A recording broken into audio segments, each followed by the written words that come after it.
चलिए नमस्कार, जय हिंद साथियों।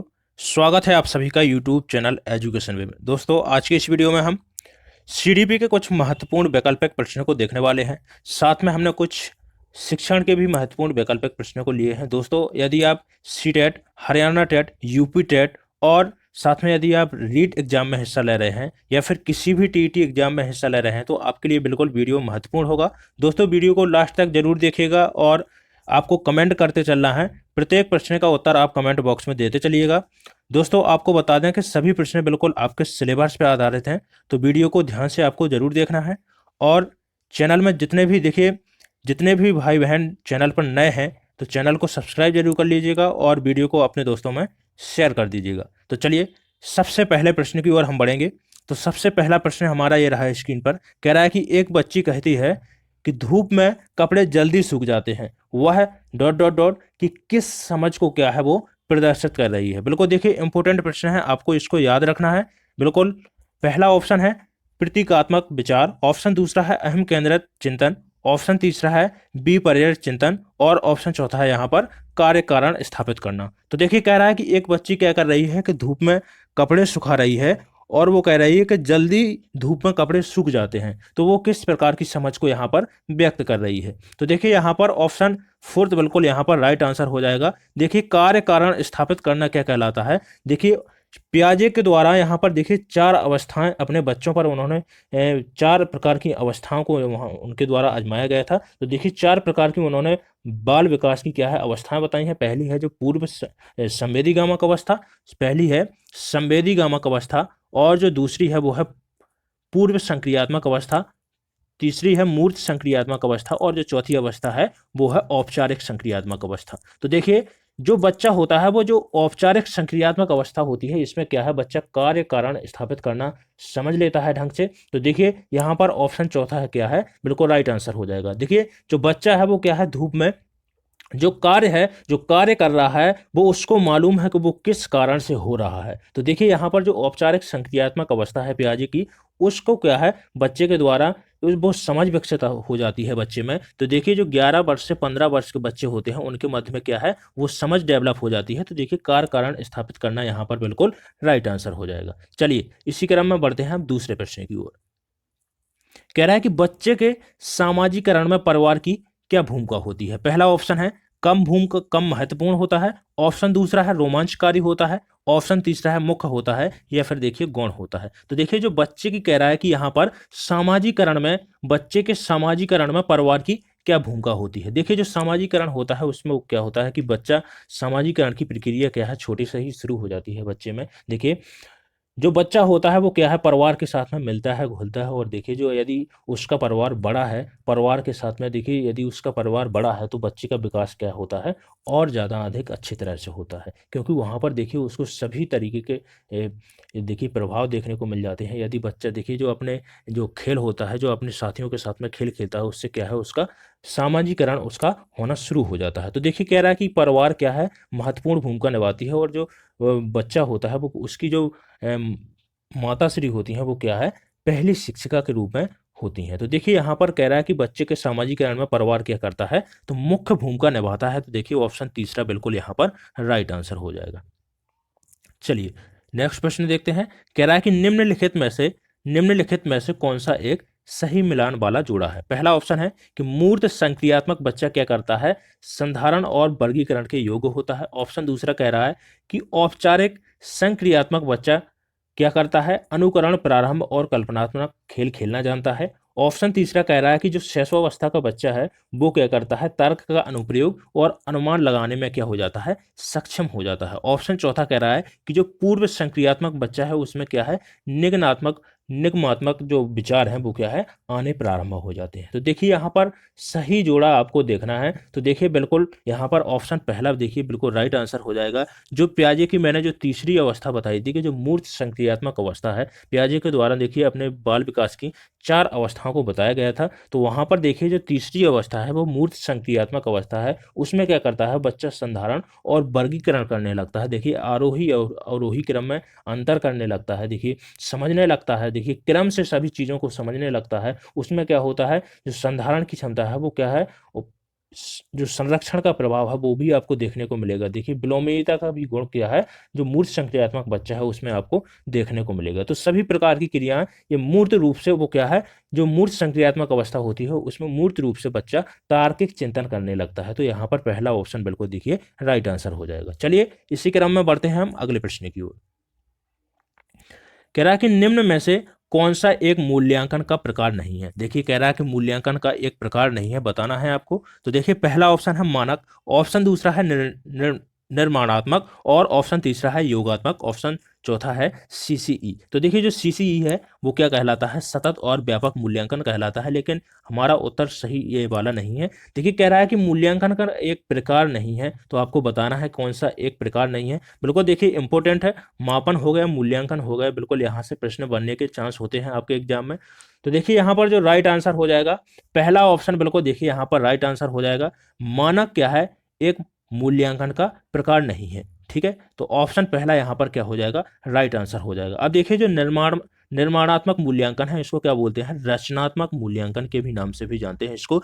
जो क्या है, विद्यालय आधारित मूल्यांकन कहलाता है। इसको भी आपको याद रखना है, आपसे पूछ लिया जाता है कि विद्यालय आधारित मूल्यांकन कौन सा कहलाता है, तो देखिए कौन सा कहलाता है, उसको रचनात्मक मूल्यांकन या निर्माणात्मक मूल्यांकन कहते हैं। देखिए जो रचनात्मक मूल्यांकन या निर्माणात्मक मूल्यांकन होता है वो क्या होता है, इसमें क्या होता है कि देखिए जब अध्यापक एक टीचर के द्वारा क्या है, पाठ पढ़ाते समय वो क्या करता है, बच्चे की जांच करता है। पाठ पढ़ाते समय वो जांच करता है कि बच्चे के द्वारा देखिए कितना ज्ञान को ग्रहण किया गया है। तो देखिए जो ज्ञान का ग्रहण किया गया है वो क्या है, बीच में रचनात्मक मूल्यांकन का क्या होता है कि पाठ के बीच बीच में वो मूल्यांकन करता रहता है और पाठ को साथ में समझाते जाता है। तो वो क्या कहलाता है, रचनात्मक मूल्यांकन, या फिर क्या कहलाता है, अधगम के लिए इसको क्या बोलते हैं कि अधगम के लिए आकलन। वो क्या है, उसको तुरंत देखता है, देखिए पढ़ाता भी जाता है साथ में और बच्चे को बिल्कुल देखिए उसका क्या है, आकलन भी करता जाता है कि बच्चे को समझ में आ रहा है, चीजें बच्चे के दिमाग में जा रही हैं या फिर नहीं जा रही हैं। देखिए योगात्मक मूल्यांकन की बात करते हैं, तो देखिए जो योगात्मक मूल्यांकन है उसको संकलात्मक मूल्यांकन भी बोलते हैं इसको। देखिए दोनों का क्या है, अलग अलग डबल डबल नाम है, तो आपको इन सभी नामों को याद रखना है, क्योंकि देखिए कहीं पर आपको संकलात्मक मूल्यांकन लिखा मिलेगा, कहीं पर आपको योगात्मक मूल्यांकन लिखा मिलेगा। तो देखिए जो संकलात्मक जो मूल्यांकन होता है वो क्या होता है, मैं आपको बताता हूँ। देखिए जो योगात्मक मूल्यांकन होता है उसकी क्या है, एक निश्चित अवधि होती है। क्या होती है, एक निश्चित अवधि के पश्चात क्या होता है, छात्रों का देखिए एक रूप से योगात्मक मूल्यांकन है, क्या होता है कि बच्चे का क्या होता है कि ओवरऑल परफॉर्मेंस, जो देखिए परीक्षाएं, जो सेमेस्टर की परीक्षाएं होती हैं, आपने सुना होगा जो अर्धवार्षिक परीक्षाएं होती है ना। देखिए जो रचनात्मक मूल्यांकन वो क्या है, जैसे ही बच्चे को क्या है उसने पाठ पढ़ाया तुरंत कर लिया, लेकिन जो योगात्मक मूल्यांकन है वो क्या है, जैसे त्रैमासिक परीक्षा हो गई, ठीक है, अर्धवार्षिक परीक्षा हो गई, ठीक है, सेमेस्टर की परीक्षाएं हो गई, ठीक है, पोर्टफोलियो हो गया। तो ये सभी क्या होता है कि योगात्मक मूल्यांकन होती है। देखिए जितना बच्चे को क्या है उसने 1 महीने में पढ़ाया है, 2 महीने में पढ़ाया है, या जो अर्धवार्षिक परीक्षा होती है मान लीजिए जैसे 6 महीने के अंतर्गत की जाती है, तो उसका क्या है, ओवरऑल परफॉर्मेंस क्या है, निर्धारण करने के लिए क्या है, योगात्मक मूल्यांकन या फिर संकलात्मक मूल्यांकन किया जाता है। सीसीई की बात करते हैं तो देखिए सतत या फिर व्यापक मूल्यांकन किसको बोलते हैं, सीसीई को बोलते हैं, जो भी एक क्या है, मूल्यांकन का एक प्रकार है। देखिए सतत मूल्यांकन बिल्कुल रचनात्मक मूल्यांकन के बिल्कुल समतुल्य है। देखिए जो बच्चे को क्या है लगातार करवाते रहते हैं, क्या है, बच्चे को पढ़ाता जाता है शिक्षक और उसका क्या है, मूल्यांकन करता जाता है। लेकिन देखिए जो व्यापक मूल्यांकन होता है, बच्चे के सभी पक्षों का, देखिए बच्चे के सभी पक्षों का मूल्यांकन करना क्या कहलाता है, देखिए व्यापक मूल्यांकन होता है। जो देखिए व्यापक स्तर उसके नाम में ही छुपा हुआ है, देखिए व्यापक स्तर पर मूल्यांकन करना क्या कहलाएगा, व्यापक मूल्यांकन कहलाएगा। चलिए समझ में आ गया होगा बिल्कुल। चलिए अगले प्रश्न की ओर बढ़ते हैं। कह रहा है कि शिक्षण प्रक्रिया में विद्यार्थी है, अब बताना है आपको कि विद्यार्थी का यहाँ पर कौन सा स्तर है। ऑप्शन पहला है आश्रित चर है, या फिर मध्यस्थ चर है, या फिर स्वतंत्र चर है, या फिर इनमें से कोई नहीं। तो देखिए आपको स्मिथ को याद रखना है कि स्मिथ के द्वारा कितने प्रकार के, 3 प्रकार के चर दिए गए हैं। जॉन स्मिथ के द्वारा कितने प्रकार के, आपको बिल्कुल याद रखना है, स्मिथ को इंपॉर्टेंट है और एग्जाम में यहाँ से प्रश्न बिल्कुल आपको देखने को मिलेंगे। जो स्मिथ है उनके द्वारा कितने, 3 प्रकार के चर दिए गए हैं। एक तो देखिए आश्रित चर, दूसरा है मध्यस्थ चर, और ऑप्शन तीसरा है देखिए स्वतंत्र, तो स्वतंत्र चर, तो देखिए जो तीनों है वो किसके द्वारा, स्मिथ के द्वारा दिए गए हैं। लेकिन हमसे जो कह रहा है कि शिक्षण प्रक्रिया में विद्यार्थी क्या है, कौन से चर के अंतर्गत रखा जाएगा। तो देखिए सबसे पहले बात करते हैं स्वतंत्र चर की। तो देखिए जो शिक्षक होता है वो होता है, शिक्षक होता है एक स्वतंत्र चर होता है, ठीक है। मध्यस्थ चर की बात करते हैं तो देखिए पाठ्य वस्तु या विषय वस्तु जो होती है, जो विषय वस्तु होती है, पुस्तकें होती हैं, वो क्या कहलाती है, मध्यस्थ चर होती है। किसके मध्य में, शिक्षक और छात्र के मध्य में। देखिए जो आश्रित चर होता है, क्यों आश्रित क्यों कहा गया है, क्योंकि जो बच्चे होते हैं वो किस पे आश्रित होते हैं, अपने शिक्षक के ऊपर आश्रित होते हैं। तो देखिए जो आश्रित चर है वो किसको कहा गया है, विद्यार्थी को कहा गया है। किसको, विद्यार्थी को कहा गया है। तो देखिए जो राइट आंसर हो जाएगा हमारा कौन सा हो जाएगा, ऑप्शन पहला ही यहाँ पर राइट आंसर हो जाएगा। स्मिथ के द्वारा आश्रित चर किसको कहा गया है, तो देखिए शिक्षण प्रक्रिया में विद्यार्थियों को आश्रित चर कहा गया है। तो यहाँ पर बिल्कुल देखिए पहला ऑप्शन राइट आंसर हो जाएगा। चलिए इसी क्रम में अगला प्रश्न कह रहा है कि बच्चे के सामाजिकरण में परिवार क्या भूमिका निभाता है। बिल्कुल देखिए दोबारा इस प्रश्न को फिर से एक बार आ गया है। तो बिल्कुल देखिए हमने इसको समझ लिया था कि जो सामाजिकरण है वो किसके द्वारा, यदि ज़्यादा किसी का बड़ा परिवार है तो वहाँ पर बच्चे का देखिए बिल्कुल अच्छी तरह से सामाजिकरण होता है। तो यहाँ पर बिल्कुल तीसरा ऑप्शन क्या हो जाएगा, राइट आंसर हो जाएगा। चलिए अगला प्रश्न है दोस्तों, कुछ प्रश्न क्या है डबल डबल हो गए हैं यहाँ पर, कोई बात नहीं। चलिए दो प्रश्नों पर यहाँ पर दोबारा लिए गए हैं। चलिए अगला प्रश्न है, कह रहा है कि व्यक्तित्व का पहला प्रकारात्मक वर्गीकरण किसके द्वारा प्रस्तुत किया गया है। बिल्कुल देखिए इंपॉर्टेंट प्रश्न है, वो याद रखना है आपको इसको। दोस्तों एक बात और मैं आपको यहाँ पर बता देता हूँ, यदि आप चैनल पर नए हैं तो बिल्कुल चैनल को सब्सक्राइब कर लीजिएगा, निष्फिक्र होकर सब्सक्राइब कीजिएगा, कोई पैसा नहीं लगता है सब्सक्राइब करने में। और यदि देखिए आप शेयर कर दें तो आपसे ज़्यादा महान कोई व्यक्ति नहीं होगा। बिल्कुल चैनल को देखिए, बिल्कुल वीडियो को अपने दोस्तों में शेयर कर दीजिएगा।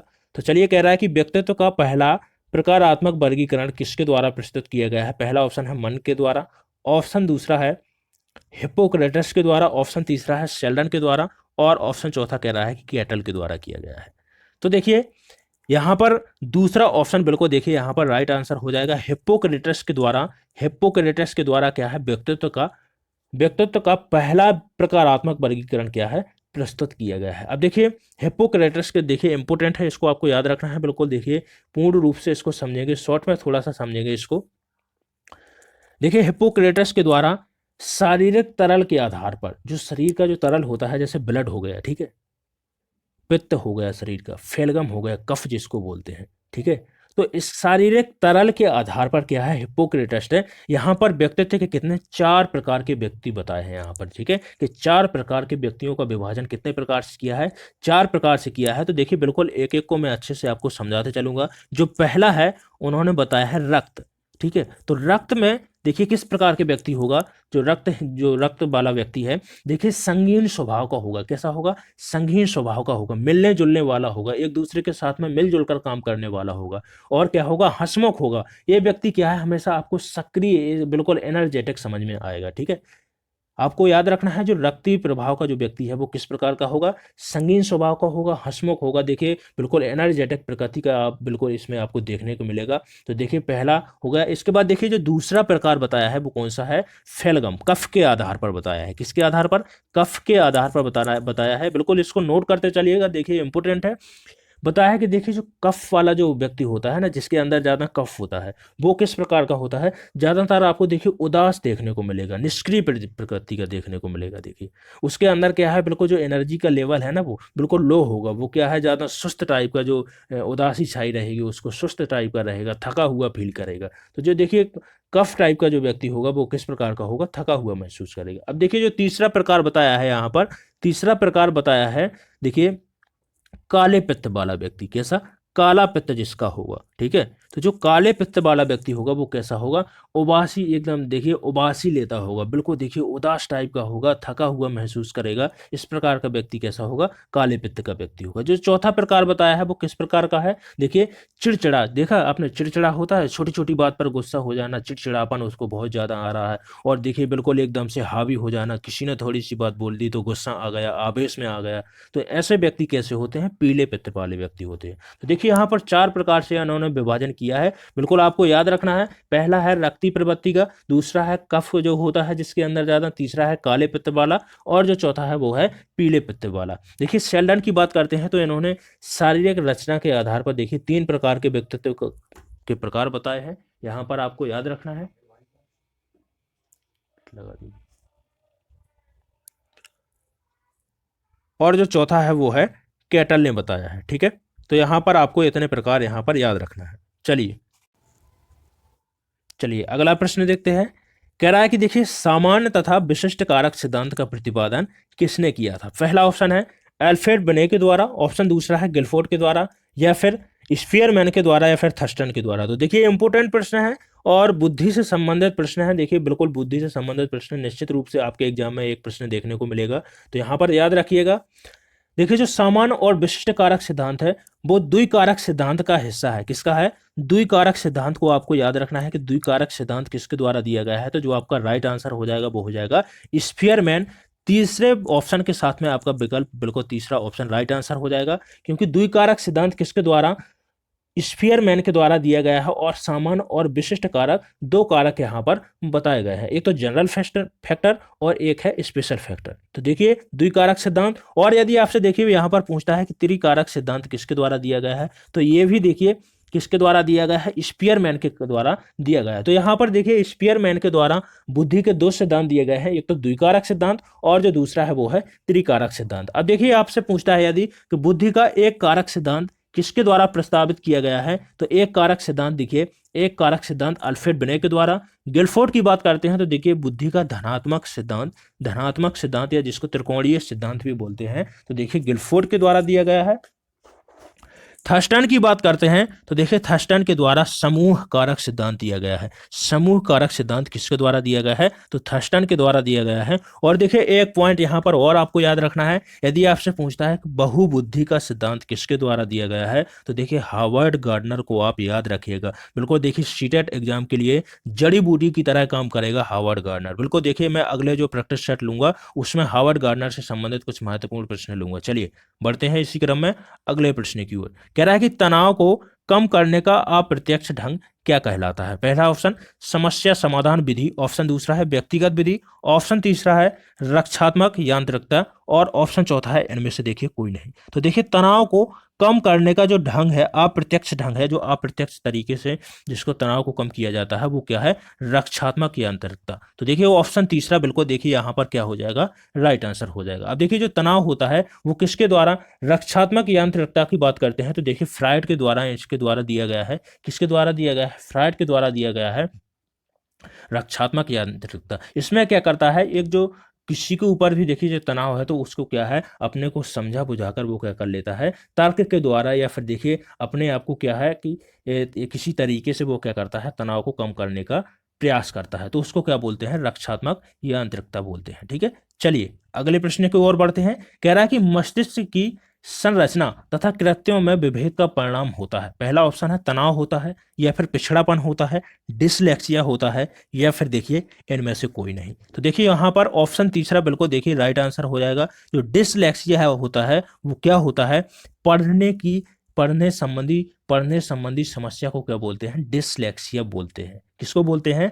पढ़ने संबंधी संरचना पर जो दिमाग में पढ़ने से संबंधित किसी को यदि प्रॉब्लम है उसको क्या बोलेंगे? डिसलेक्सिया बोलेंगे। यदि देखिए किसी को बोलने से संबंधी प्रॉब्लम होती है तो उसको क्या बोलते हैं?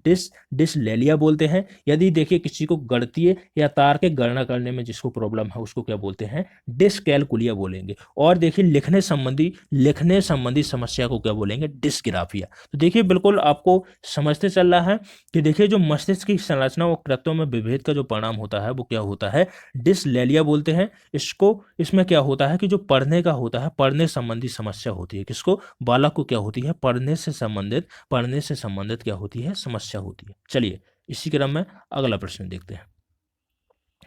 कह रहा है कि जिन बालकों की बुद्धि लब्धि सामान्यता उन्हें मानसिक न्यूनता गृह श्रेणी में, थोड़ा सा सेट करना है यहाँ पर प्रश्न को, देखिए काफी लंबा हो रखा है।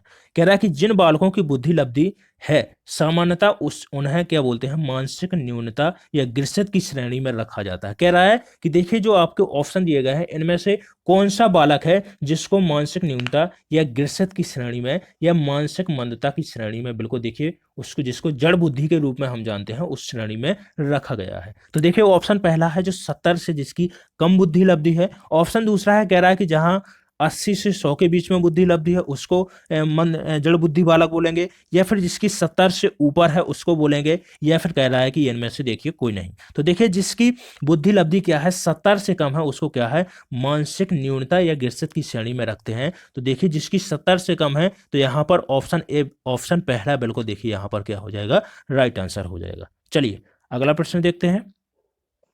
नेक्स्ट प्रश्न है, कह रहा है कि निम्न में से कौन सा पिछड़ेपन का कारण नहीं है। पहला ऑप्शन है सामान्य बुद्धि का अभाव, ऑप्शन दूसरा है शारीरिक दोष, ऑप्शन तीसरा है विशिष्ट पिछड़ापन, और ऑप्शन चौथा है स्वस्थ वातावरण। तो देखिए स्वस्थ वातावरण पिछड़ेपन का कारण नहीं होता है, तो देखिए यहाँ पर ऑप्शन चौथा बिल्कुल राइट आंसर हो जाएगा। अब देखिए पिछड़ेपन की बात आती है, तो देखिए ऐसे बालक जो अपने क्या है, उनकी उम्र तो क्या होती है, ज्यादा होती है, लेकिन वो क्या होते हैं कि उम्र के अनुसार वो क्या है, अपनी क्लास में नहीं होते हैं। ठीक है, उम्र के अनुसार अपनी कक्षा में नहीं होते हैं। जैसे मान लीजिए कोई कक्षा 5 में पढ़ रहा है बालक, लेकिन उसकी जो उम्र है वो क्या है, कक्षा 7 में पढ़ने की है।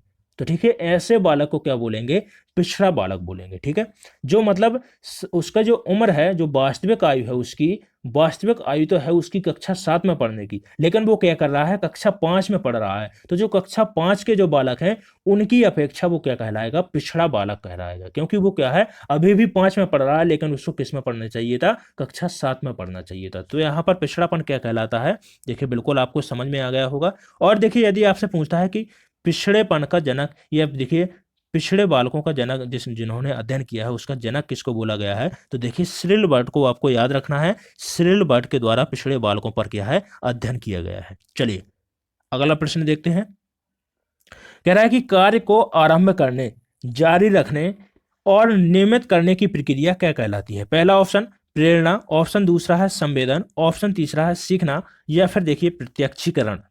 तो देखिए किसी कार्य को क्या है, आरंभ करने, और उस कार्य को क्या है, जारी रखने और नियमित रूप से करने की प्रक्रिया कहलाती है क्या, प्रेरणा कहलाती है। तो देखिए यहां पर क्या हो जाएगा, पहला ऑप्शन देखिए बिल्कुल यहां पर राइट आंसर हो जाएगा। अब देखिए यदि आपसे पूछता है कि जो कथन है वो किसके द्वारा कहा गया है, किसके द्वारा इस कथन को दिया गया है, तो आपको याद रखना है गुड को। ये गुड की परिभाषा है, गुड के द्वारा कहा गया है कि देखिए अभिप्रेरणा क्या होती है। तो गुड के द्वारा कहा गया है कि देखिए किसी कार्य को क्या है, आरंभ करने, किसी कार्य को क्या है, शुरुआत करने, उस कार्य की शुरुआत करने और उस कार्य को क्या है, करते रहना, जब तक लक्ष्य पर ना पहुंच जाओ तब तक क्या है, करते रहना, नियमित रूप से करते रहना, वो क्या कहलाता है, अभिप्रेरणा कहलाती है। ठीक है, मोटिवेशन कहलाता है। तो ऑप्शन पहला यहाँ पर राइट आंसर हो जाएगा। वो जो परिभाषा दी है किसने दी है, गुड ने दी है। और भी देखिए यहाँ पर एक दो परिभाषाओं से मैं आपको परिचित करवा देता हूँ, क्योंकि देखिए जो इंपोर्टेंट परिभाषाएं हैं प्रेरणा, क्योंकि इंपोर्टेंट टॉपिक है सीटेट के लिए।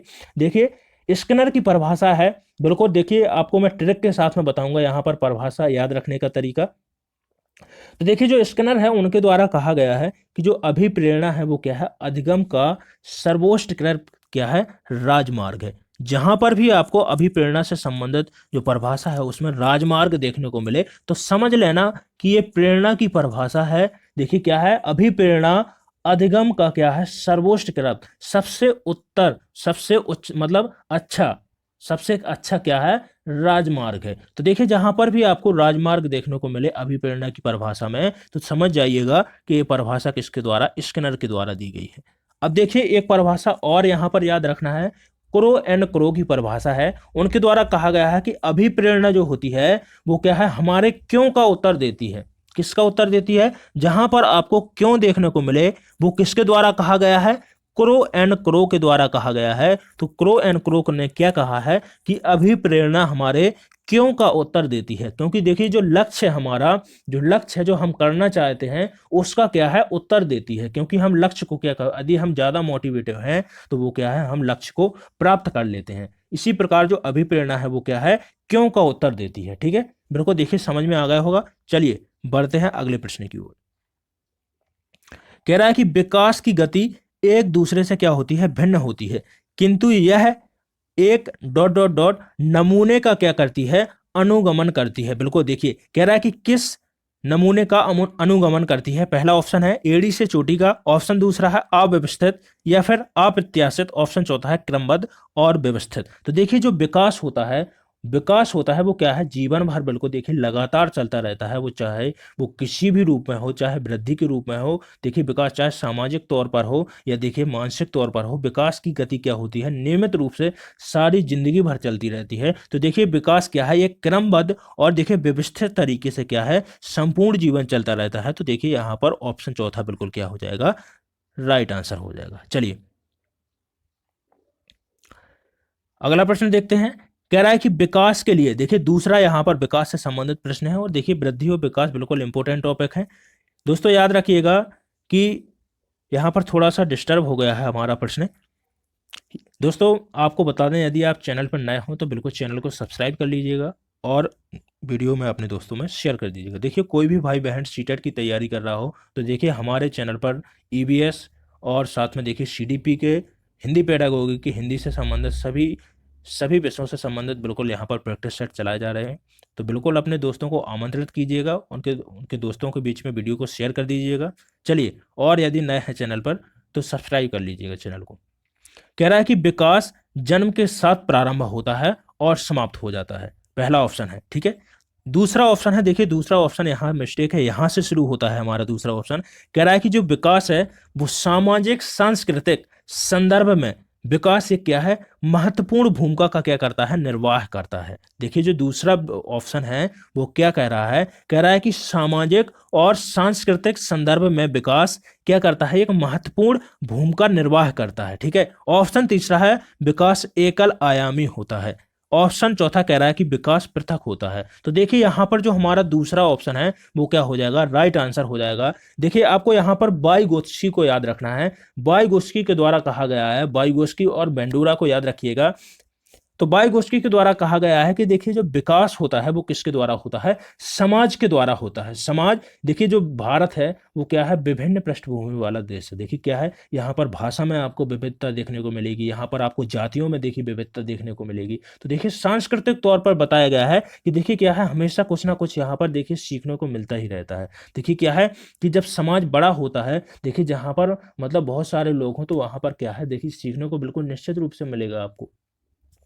तो कह रहा है कि देखिए सामाजिक तौर पर बेंडूरा का एक कथन है, देखिए तो उनके द्वारा जो संज्ञा सामाजिक संज्ञानात्मक का सिद्धांत दिया गया है उसमें कहा गया है कि विकास क्या है, किसके द्वारा होता है, समाज के द्वारा होता है। बच्चा किसके द्वारा सीखता है, समाज के द्वारा क्या करता है, सीखता है। तो यहां पर कहा गया है कि विकास देखिए सामाजिक सांस्कृतिक संदर्भ में क्या करता है, विकास एक महत्वपूर्ण भूमिका का निर्वाह करता है। तो देखिए दूसरा ऑप्शन बिल्कुल यहां पर क्या हो जाएगा, राइट आंसर हो जाएगा। चलिए नेक्स्ट प्रश्न देखते हैं।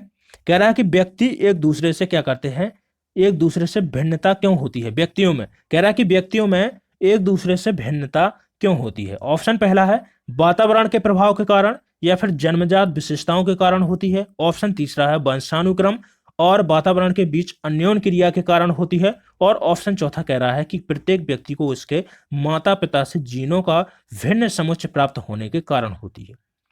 तो देखिए व्यक्तिक विभिन्नता की बात कर रहा है कि जो व्यक्तिक विभिन्नता होती है वो क्या होती है, एक दूसरे, बिल्कुल कोई भी व्यक्ति एक दूसरे व्यक्ति से क्या होता है, भिन्न होता है। देखिए प्रकृति का नियम है कि कोई भी दो व्यक्ति क्या है, समान नहीं हो सकते, कोई भी दो व्यक्ति क्या है, समान नहीं हो सकते हैं, चाहे वो कार्य करने का तरीका हो, चाहे वो बुद्धि हो या फिर देखिए व्यक्तित्व में हो, सभी व्यक्ति एक दूसरे से क्या होते हैं, विभिन्न होते हैं। तो देखिए कह रहा है कि यहाँ पर भिन्नता का कारण क्या है, तो देखिए विभिन्नता का, व्यक्तिगत विभिन्नता का कारण क्या है यहाँ पर, वो क्या है, वंशानुक्रम और वातावरण के बीच क्या है, अन्योन्य क्रिया के कारण क्या होता है, व्यक्ति में विभिन्नता पाई जाती है। देखिए कोई क्या है, लंबा है कद में, कोई ऊंचा है, कोई छोटा है, कोई नाटा है। देखिए इस प्रकार के यदि वंशानुक्रम की बात करते हैं तो ये वंशानुक्रम का प्रभाव होता है। देखिए वातावरण की बात करते हैं तो देखिए व्यक्तित्व में कुछ अलग होता है, कोई किसी प्रकार के देखिए समाज में रह रहा है, कोई देखिए किसी के बीच में कोई झगड़ालू टाइप का व्यक्ति है, तो देखिए जिस प्रकार का वो उसका परिवार होगा उसी प्रकार के क्या है, बालक होते हैं, व्यक्ति होते हैं। तो देखिए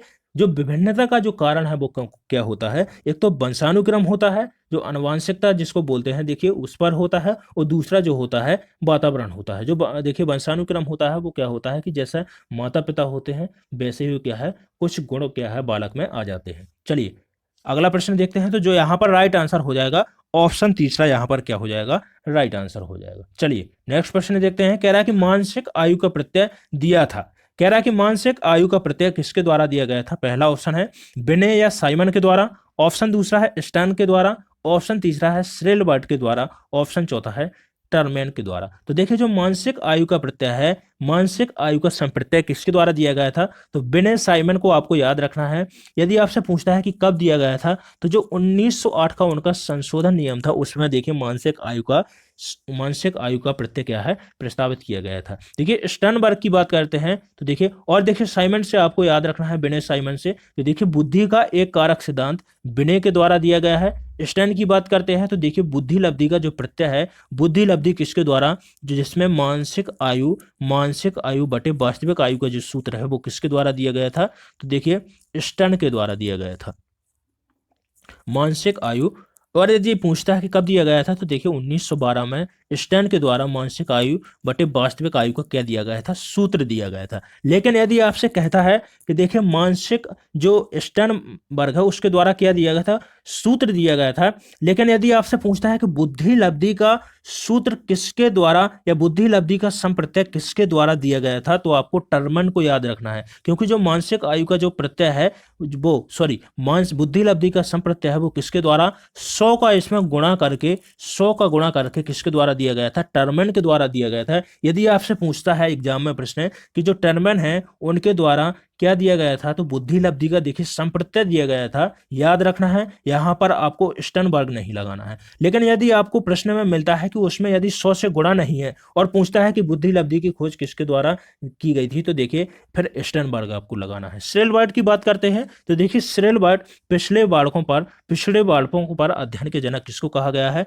श्रेलबर्ट को। और यदि आपसे पूछता है कि शैक्षिक लब्धि का सूत्र किसके द्वारा दिया गया है, तो शैक्षिक लब्धि का सूत्र दिया गया है श्रेलबर्ट के द्वारा। चलिए अगला प्रश्न है, देखिए मानसिक आयु का संप्रत्यय किसके द्वारा, तो यहां पर ऑप्शन पहला बिल्कुल राइट आंसर हो जाएगा। इसी क्रम में अगला प्रश्न देखते हैं। कह रहा है कि सीखने से संबद्ध प्रक्रिया सिद्धांत में पावलोव ने किस पर प्रयोग किया था। पहला ऑप्शन है बिल्ली पर, बंदर पर, कुत्ते पर या फिर चूहे पर। तो देखिए किस पर किया था, कुत्ते पर किया था। ऑप्शन तीसरा बिल्कुल यहां पर राइट आंसर हो जाएगा। अगला प्रश्न देखते हैं। कह रहा है कि सूझ द्वारा सीखने के सिद्धांत का प्रतिपादन किसके द्वारा किया गया था। ऑप्शन पहला है थॉर्नडाइक के द्वारा, कोहलर के द्वारा, पावलोव के द्वारा या फिर वुडवर्थ के द्वारा। तो ऑप्शन दूसरा यहाँ पर राइट आंसर हो जाएगा। अब देखिए जो सूझ है वो इंपोर्टेंट है और सीटेट में यहाँ से प्रश्न बिल्कुल बनने के चांस रहेंगे।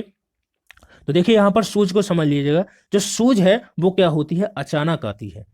देखिए जब तक सूझ के लिए समस्या नहीं होगी तब तक क्या है, सूझ आ ही नहीं सकती है। तो देखिए सबसे पहले सूझ के लिए क्या है, समस्या का होना जरूरी है। जैसे ही समस्या आएगी फिर देखिए अंतर्दृष्टि होगी। क्या होगी, आप अपने विचारों को प्रकट करेंगे। अंतर्दृष्टि होगी, क्या होगी, अंतर्दृष्टि होगी। इसको आपको याद रखना है। इसके बाद जो कि अंतर्दृष्टि क्या होती है, विचारों का आना। ठीक है, इसके बाद क्या होगा, जैसे ही देखिए विचार आएंगे तो सूझ के लिए क्या है, आपको एक तरीका मिलेगा कि हम समस्या को किस प्रकार से, इस समस्या से हम निपट सकते हैं। तो देखिए फिर क्या आएगी, सूझ। तो देखिए सूझ के लिए होना जरूरी है समस्या का। जैसे ही हमें सूझ आ जाएगी तो उस समस्या का हमें क्या मिल जाएगा, समाधान मिल जाएगा। तो देखिए यहां पर दूसरा ऑप्शन बिल्कुल राइट आंसर हो जाएगा, याद रखिएगा। चलिए इसी क्रम में बढ़ते हैं अगले प्रश्न की ओर। कह रहा है कि अल्बर्ट बंडूरा के द्वारा निम्न में से कौन सा संबंध वो सिद्धांत दिया गया है। पहला ऑप्शन है सामाजिक अधिगम का सिद्धांत, ऑप्शन दूसरा है व्यवहारात्मक सिद्धांत, ऑप्शन तीसरा है विकास का संज्ञानात्मक सिद्धांत या फिर विकास का मनोसामाजिक सिद्धांत। तो देखिए अल्बर्ट बंडूरा की बात कर रहा है तो ऑप्शन पहला यहां पर बिल्कुल राइट आंसर हो जाएगा। सामाजिक अधिगम का सिद्धांत किसके द्वारा दिया गया है, तो अल्बर्ट बंडूरा के द्वारा दिया गया है। बंडूरा जी कहते हैं कि जो भी बालक है वो क्या है, किसी व्यक्ति के क्या है, अनुकरण के द्वारा सीखते हैं। समाज की क्या है, नकल कर कर सीखते हैं। अवलोकन के द्वारा सीखते हैं। बच्चे कैसे सीखते हैं, अवलोकन के द्वारा सीखते हैं। ये किसके द्वारा कहा गया है, तो अल्बर्ट बंडूरा के द्वारा कहा गया है। ठीक है, व्यवहारात्मक सिद्धांत। तीसरा है विकास का संज्ञानात्मक सिद्धांत, तो देखिए पियाजे के द्वारा दिया गया है, इसको भी आपको याद रखना है। विकास का मनोसामाजिक सिद्धांत की बात करते हैं तो देखिए विकास का मनोसामाजिक सिद्धांत एरिक एरिक्सन के द्वारा दिया गया है, जिसमें इन्होंने 8 चरण बताए हैं। ठीक है, विकास की कितनी अवस्थाएं, 8 अवस्थाएं बताई हैं। तो देखिए याद रखिएगा, विकास का मनोसामाजिक सिद्धांत किसके द्वारा दिया गया है, एरिक एरिक्सन के द्वारा दिया गया है। चलिए अगला प्रश्न देखते हैं। कह रहा है कि विस्मृति को कम करने का उपाय बताना है आपको कि क्या है, कि ऐसा कौन सा उपाय अपनाया जाए। अब देखिए जो विस्मृति होती है वो होती क्या है, पहले आप समझ लीजिएगा। देखिए कोई भी बात को हम क्या करते हैं, सीखते हैं। मान लीजिए मैंने एक बुक पढ़ा, ठीक है, बुक पढ़ी है, ठीक है, और जो मैंने उससे सीखा है, और वो क्या है, मैं याद रखने में क्या हो जाता हूँ, असफल हो जाता हूँ, ठीक है।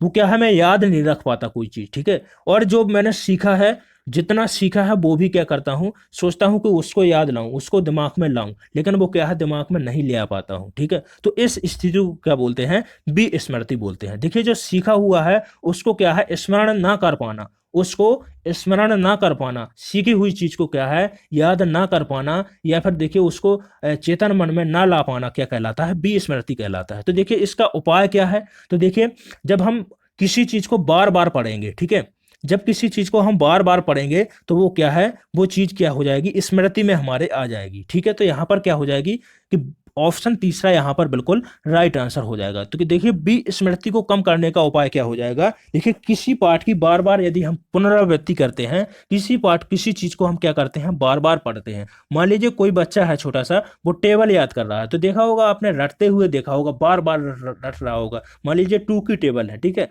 2 की टेबल है तो वो पढ़ रहा होगा 2 1 जा 2 2 2 जा 4, ठीक है, ऐसे वो क्या कर रहा होगा, बार बार रट रहा होगा। तो उसको क्या है कि मौखात बिल्कुल चीजें बिल्कुल याद हो जाती हैं। तो देखिए बार बार पाठ की पुनरावृत्ति करने से क्या होता है, विस्मृति कम हो जाती है, ठीक है। चलिए अगला प्रश्न देखते हैं। कह रहा है कि क्रोध व भय का प्रकार बताना है आपको, किसके प्रकार है। पहला ऑप्शन है अभिप्रेरणा के प्रकार है, ऑप्शन दूसरा है संवेग के प्रकार है, ऑप्शन तीसरा है परिकल्पना के, या फिर देखिए मूल प्रवृत्ति के प्रकार है। तो देखिए क्रोध भय प्रेम ये सभी देखिए किसके प्रकार हैं, संवेग के प्रकार हैं। तो ऑप्शन दूसरा यहां पर राइट आंसर हो जाएगा। अब देखिए वॉटसन को आपको याद रखना है, व्यवहारवादी वॉटसन, जिसको व्यवहारवाद का जनक भी बोला जाता है। वॉटसन के द्वारा 3 प्रकार के संवेग बताए गए हैं। देखिए क्रोध, क्रोध, भय और प्रेम बताया है उन्होंने कि बालक में कितने प्रकार के, 3 प्रकार के संवेग होते हैं। एक तो क्रोध होता है, भय होता है और प्रेम होते हैं। और देखिए यहां पर यदि हम प्रेम को हटा देते हैं, किसको, प्रेम को हम हटा देते हैं, तो क्रोध भय और घृणा, क्रोध भय घृणा ये कैसे हो जाएंगे, नकारात्मक। ये तीनों क्रोध भय घृणा नकारात्मक संवेग हो जाएंगे, और जो वॉटसन के द्वारा बताए गए हैं वो कौन हो जाएंगे, क्रोध भय प्रेम हो जाएंगे। चलिए यदि देखिए मूल प्रवृत्ति की बात की गई है, तो देखिए मैकडूगल के द्वारा 14 प्रकार के संवेग बताए गए हैं और 14 प्रकार की मूल प्रवृत्ति भी बताई गई है। तो देखिए मूल प्रवृत्ति का सिद्धांत यदि आपसे पूछता है कि किसके द्वारा दिया गया है, तो आपको याद रखना है मैकडूगल साहब को। चलिए अगला प्रश्न देखते हैं। कह रहा है कि दूसरे व्यक्ति के बाह्य व्यवहार की नकल क्या कहलाती है। देखिए किसी के, आपने बंदर को देखा, जैसा जैसा आप करेंगे, आप अपने पेट में खुजली करेंगे तो बंदर क्या करता है, वो खुजली करने लगता है। तो देखिए आपने एक वीडियो देखा हो यदि, तो वो क्या करता है, आदमी एक टोपी बेचने वाला होता है, वो क्या है, टोपी बेचता रहता है, बंदर एक टोपी को चुरा लेता है और वो पेड़ पर चढ़ जाता है। तो वो क्या करता है, जैसे व्यक्ति करता है वैसे ही उससे टोपी का क्या करता है, उससे छुड़ा लेता है। कैसे, वो नकल करके। तो जैसे देखिए दूसरे के व्यवहार को देखकर क्या है, दूसरे को व्यवहार के देखकर नकल करना क्या कहलाता है, अनुकरण कहलाता है। तो देखिए ऑप्शन दूसरा यहां पर क्या हो जाएगा, राइट आंसर हो जाएगा। चलिए अगला प्रश्न देखते हैं। नेक्स्ट प्रश्न है, कह रहा कि यदि पूर्व ज्ञान, क्या कहता है कि पूर्व ज्ञान व अनुभव नए प्रकार के सीखने में यदि सहायता प्राप्त करते हैं तो क्या कहलाएगा, नकारात्मक प्रशिक्षण स्थानांतरण, ऑप्शन दूसरा है सकारात्मक प्रशिक्षण स्थानांतरण, या फिर प्रशिक्षण स्थानांतरण, ऑप्शन चौथा है सीखना। तो देखिए जो अधिगम अंतरण है वो कितने, 3 प्रकार का होता है। एक तो देखें होता है सकारात्मक, जिसको धनात्मक भी बोलते हैं, सकारात्मक। दूसरा होता है देखिए नकारात्मक, और तीसरा होता है शून्य अंतरण। अब देखिए एक एक को समझते हैं। पहले जो सकारात्मक अंतरण होता है, देखिए जब कोई पूर्व ज्ञान नए प्रकार के ज्ञान को या नए प्रकार की चीजों को सीखने में क्या करता है, मदद करता है, तो उसको बोलते हैं सकारात्मक अंतरण। नकारात्मक क्या कहलाएगा, नकारात्मक कहलाएगा यदि कोई पूर्व ज्ञान सीखी हुई चीज नई चीज को सीखने में क्या करती है, बाधा उत्पन्न करती है, तो वो कहलाएगी नकारात्मक। और जब कोई चीज नई, मतलब कोई पूर्व ज्ञान हमारा जो हमने सीखा हुआ है वो क्या है, नई प्रकार की चीजों को सीखने में ना तो मदद करे, ना तो फायदा करे और ना ही नुकसान करे, तो वो क्या कहलाएगा, शून्य स्थानांतरण। तो देखिए यहां पर सीखने में जब सहायता करता है तो ऑप्शन दूसरा यहां पर क्या हो जाएगा, राइट आंसर हो जाएगा। चलिए नेक्स्ट प्रश्न देखते हैं। अगला प्रश्न है, कह रहा है कि सीखी हुई बात को स्मरण रखने या फिर पुनः स्मरण करने की असफलता को क्या कहते हैं, मैं पहले ही बता चुका हूं आपको विस्मृति के बारे में। तो यहां पर ऑप्शन तीसरा राइट आंसर हो जाएगा। ठीक है, चलिए अगला प्रश्न देखते हैं। कह रहा है कि निम्नलिखित में से कौन सा एक सीखने का नियम नहीं है। देखिए जो सीखने का नियम है वो थॉर्नडाइक के द्वारा दिए गए हैं। तो देखिए जो मुख्य नियम है वो 3 दिए गए हैं। अब मुख्य कौन कौन से दिए गए हैं, एक तो दिया गया है, पहला नियम है तत्परता का नियम, दूसरा है अभ्यास का नियम, और जो तीसरा नियम दिया गया है वो दिया गया है प्रभाव का नियम। तो देखिए जो सीखने का नियम नहीं है वो कौन सा है, तनाव का नियम नहीं है। तो ऑप्शन दूसरा यहां पर राइट आंसर हो जाएगा। चलिए अगला प्रश्न देखते हैं।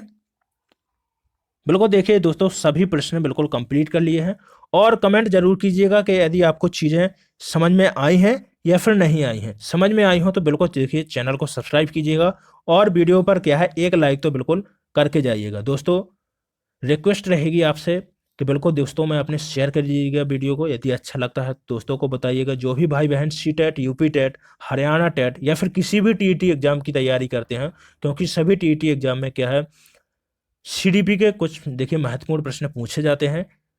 तो बिल्कुल आप वीडियो को शेयर जरूर कीजिएगा। चलिए मिलते हैं अगले वीडियो में कुछ महत्वपूर्ण प्रश्नों के साथ में, तब तक के लिए